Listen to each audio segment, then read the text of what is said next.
इस बात को 1 साल हो चुके हैं। तब मेरी मामी की तबीयत बहुत ज़्यादा खराब हो गई थी। वो उल्टी सीधी हरकतें करती थी और किसी को भी कुछ भी बोल देती थी।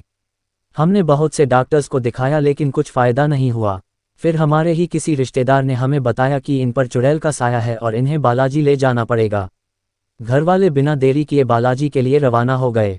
बालाजी पहुंचते ही मामी गाड़ी से उतर के दौड़ती हुई अंदर चली गई। बाकी घरवाले भी उनके पीछे पीछे चले गए।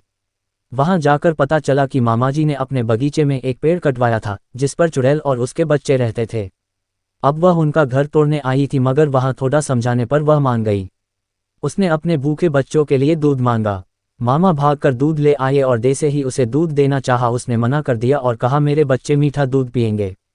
मामा ने सामने से जलेबी खरीदी और दूध में अड़ाल दी। इसके बाद चुड़ैल ने जंगल में पेड़ लगाने को कहा और साथ ही साथ 4 साल तक रोज उसके नीचे दूध रखने को कहा।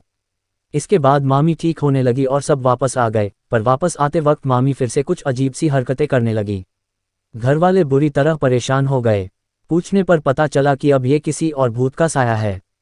उसने बताया कि मेरे मामा को कुछ साल पहले एक सपना आया करता था। सपने में उनसे एक आदमी पानी मांगा करता था। भूत ने बताया कि वह वही आदमी है। इसके बाद क्या हुआ काफ़ी पूछने पर भी किसी ने कुछ नहीं बताया मगर मामी बिल्कुल ठीक थी जिसकी सबको तसल्ली थी।